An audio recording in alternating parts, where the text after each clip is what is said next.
ሰላም ጤና ይስጥልኝ በድጋሚ በሌላ በሐዘን መረጃ ተመልሼ መጥቻለሁኝ። እዛው አርሲ ላይ ነው ያለነው። አርሲ ላይ በኦቦምሳ ወረዳ ላይ ትናንትና በጋዶ ቀበሌ ውስጥ 6 ሰዎች በጥይት እንደተገደሉ ዘግቤላችሁ ነበር። አንዳንድ ሰዎች 5 ነው እያሉ ነው። ነገር ግን በእርግጥ 6 የሞቱ ሰዎች ነበሩ።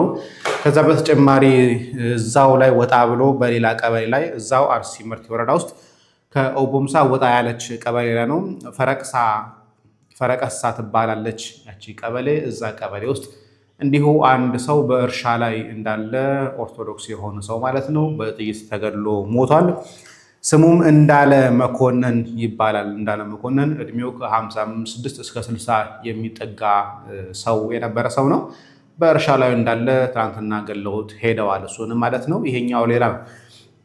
ትናንትና የሞቱት 6 ሰዎች ደግሞ ዛሬ እዛው ኦቦምሳ መድኃኔዓለም ቤተክርስቲያን ይቀበራሉ።